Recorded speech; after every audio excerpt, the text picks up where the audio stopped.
Да правильно мне люди в комментариях пишут. С хорошим мясом, с вырезкой, с курдюком. Любой дурак хороший шашлык приготовит. Вот ты попробуй приготовить хороший шашлык из чего-нибудь, что стоит копейки. Из легких, из почек, в крайнем случае из сердечка, печени и самого простого мяса. Есть в азербайджанской кухне такой рецепт. И называется он хан-кебаб. Мы начинаем программу, которая называется «О вкусной и здоровой пище». А меня зовут Сталик Ханкишиев. Знаете, вот эти овощи, очень полезные овощи, можно переложить куда-нибудь, а потом поставить в печку, как только она прогреется. А будете готовиться к пикнику дома, в своих квартирах, поставьте в духовку. Все получится точно так же вкусно. Вот сердечко и остальные продукты придется порезать очень мелко. И это в данном рецепте самое сложное.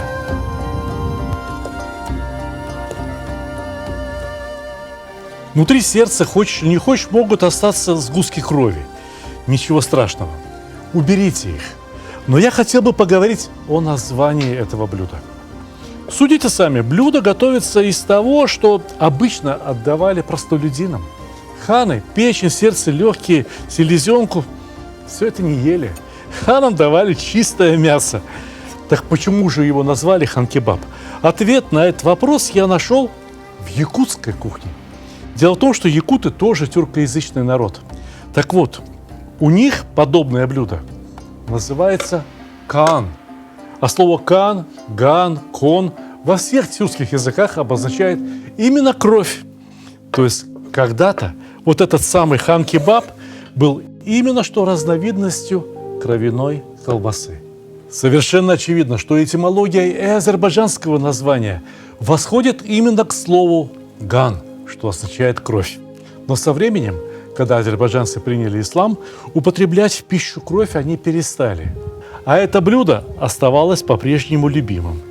И вот именно тогда его переименовали в хан-кебаб. Чтобы немного украсить мою версию азербайджанского хан-кебаба, я добавляю в нее хорошую, чистую баранину. Только мякоть. Режу точно так же, мелкими кубиками.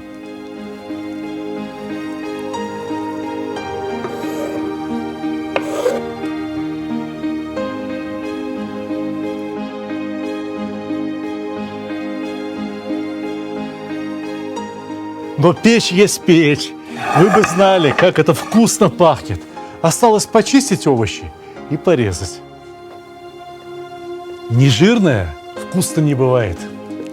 Если курдюк порезать мелко-мелко, даже те, кто не едят курдюк, не узнают, что он там есть.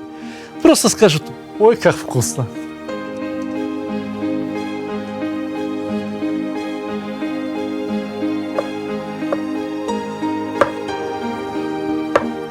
Мелко нарезать курдюк – не проблема. Вот вы попробуйте мелко нарезать печень. Вот этот дрожащий, очень нежный продукт. Да мало того, что нарезать, с него же еще и пленку надо снять. Так печень получится нежнее.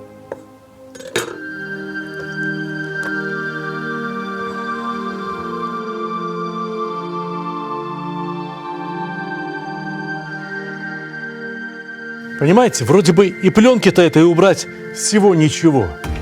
А результат получается гораздо лучше.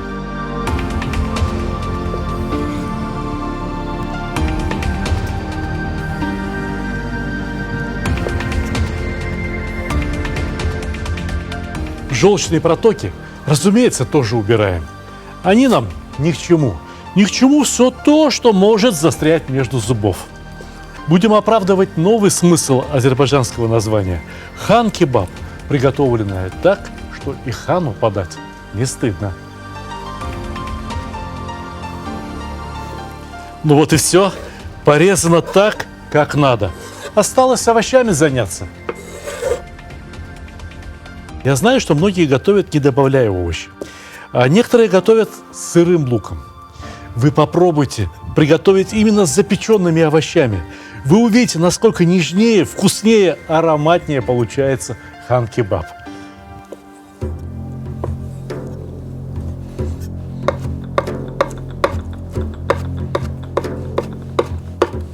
А еще могу сказать вам, что печень, которая является просто обязательным ингредиентом хан-кебаба, отлично сочетается с кинзой.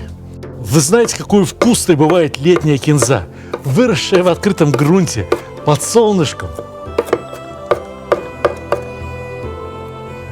Ну вот и все. Начинка для хан-кебаба готова.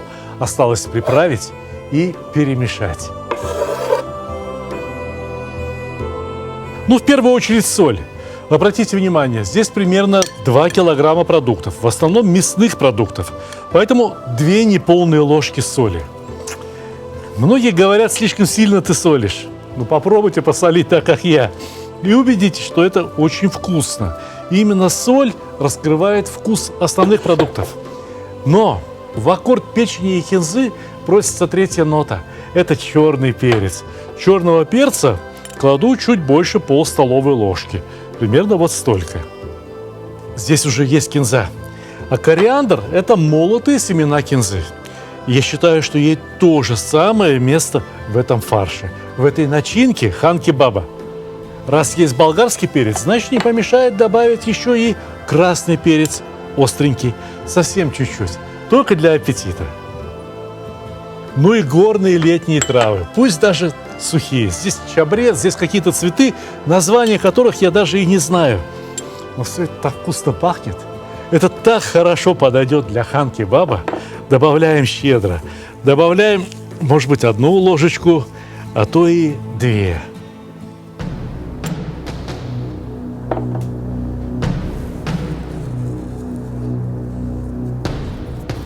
И все тщательно, очень аккуратно перемешать.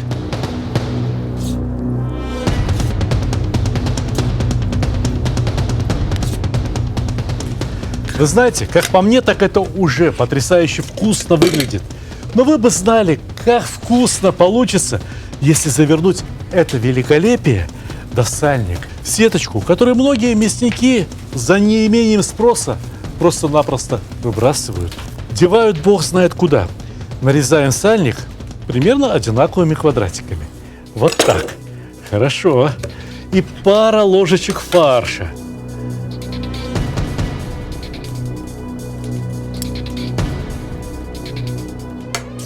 Добавлю еще чуть-чуть. Заворачиваем в аккуратненький конвертик.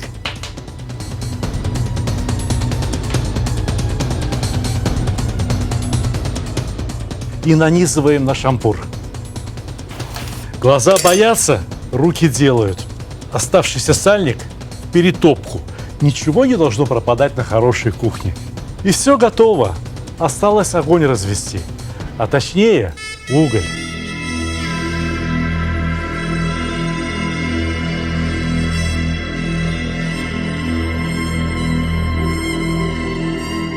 Уголь разогрет, мангал готов. Начинаем жарить. Я говорил об этом десятки раз, что уголь считается готовым, когда он весь покрыт белым пеплом, как бы посидел. Разбиваем его на куски примерно с грецкий орех и равномерно распределяем по мангалу. У того, кто хочет приготовить хороший шашлык, в руках должна быть кочерга. В другой руке пусть будет опахало. Ну и где-то под рукой должны быть щипцы. Иногда могут понадобиться. Ну а сейчас все хорошо, и можно начинать жарить шашлык. Хан-кебаб.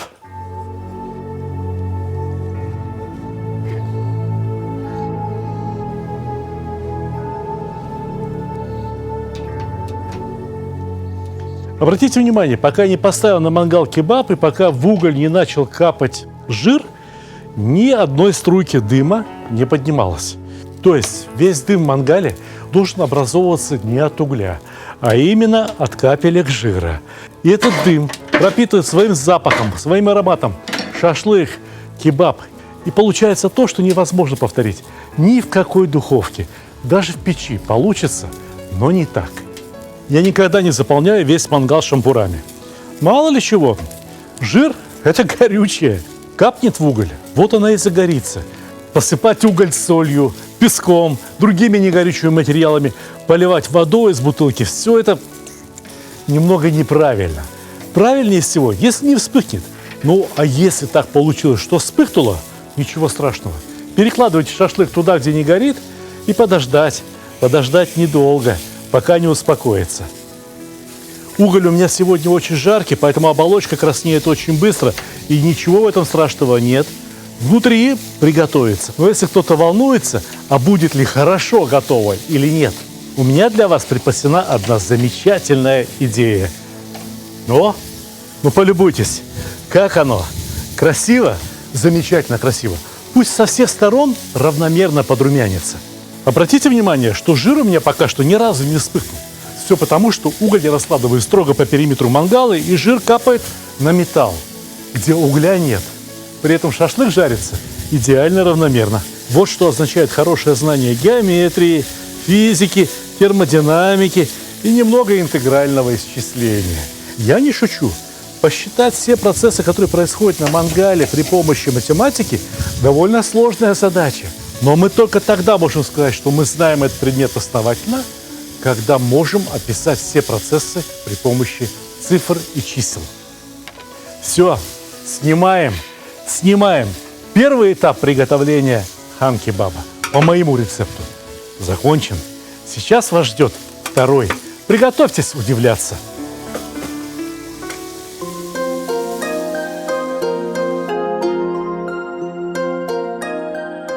Видите? Видите форму для запекания? Вот она мне сейчас понадобится. Неважно, готово ли все там до самого конца или нет, абсолютно неважно. Смазываем форму для запекания вкусным топленым маслом. Ну, можно, конечно, обойтись и без масла, если кто жира боится. Но с маслом вкуснее, а с жиром полезнее, потому что у нас есть еще лаваш. Лаваш, нарезанный квадратиками. Как мне приятно разговаривать с умными людьми. Вы же догадываетесь, что я сейчас буду делать, правда, да?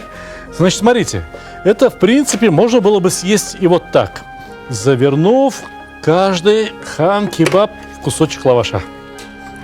Но, смотрите, как сок из него течет. Что если мы завернем для едоков сами, а после этого уложим каждое получившееся изделие вот сюда, в формочку? А? Разве это будет плохо? Вот так. Прямо в лаваш и заворачиваем конвертиком. Слишком много хлеба не надо. Кому надо, пускай возьмут еще. Потому что по моим планам в печи все это должно превратиться в одно цельное изделие.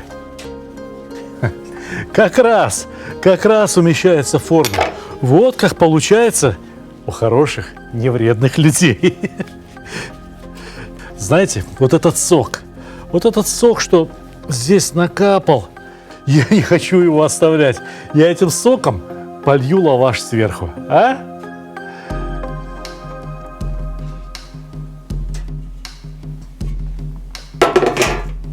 И мало того, смажу рулетики маслом сверху, чтобы они зарумянились, чтобы превратились в нечто хрустящее, очень ароматное и такое вкусное. Все? А где моя большая кочерга? Видите, сколько инструментов требуется на хорошей кухне. Расправляем уголь, оставляем место для формы. От угольков до формы с едой должно быть сантиметров 10-15. Тогда не пригорит. Если будете делать то же самое в духовке, разогрейте ее градусов на 180-190. Этого достаточно.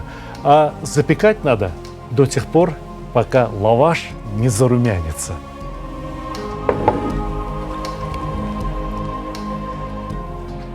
Прикрываем дверцу. И надо подождать. Подождать, я думаю, минут 15 минимум. Ох, как пахнет! Ох, как пахнет! Надо же, как пахнет! Достаем! Вы только полюбуйтесь! Вы только полюбуйтесь на эту красоту! Ну, как тебе такое, гамбургер? Назовите это как хотите. Можете назвать это пирожками с ливером по-азербайджански. Но я бы хотел попросить вас, если будете готовить такое блюдо, назовите его вот как: хан киши кебаб. Хан – это хан, а киши – это мужчина, человек. Приятного вам аппетита!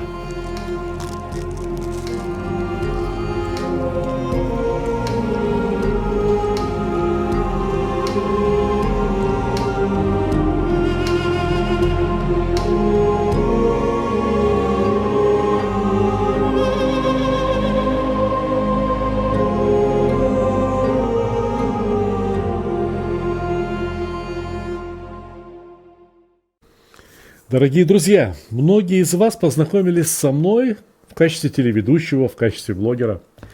Но главный труд моей жизни – это книги, кулинарные книги. Я пишу их уже более 15 лет.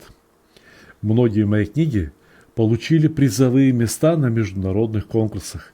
В Париже, в Пекине, в Янтае, во Франкфурте на Майне.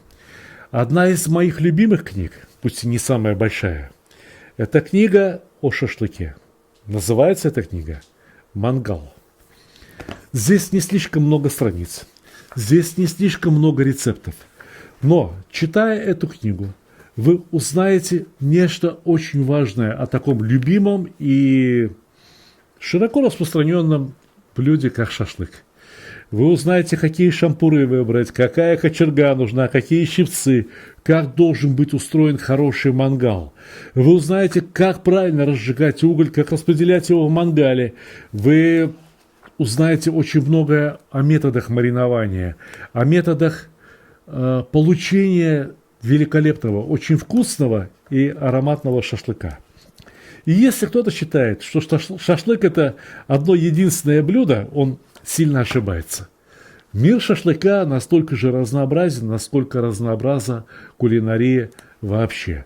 Здесь очень много теоретических работ. Например, какой маринад лучше работает. Мы выбирали маринад на основе кефира, на основе киви, на основе помидора, лимона, вина, лука и так далее, и так далее. А далее независимая комиссия, так сказать, оценивала и давала свои оценки. Сделаны выводы на этой основе.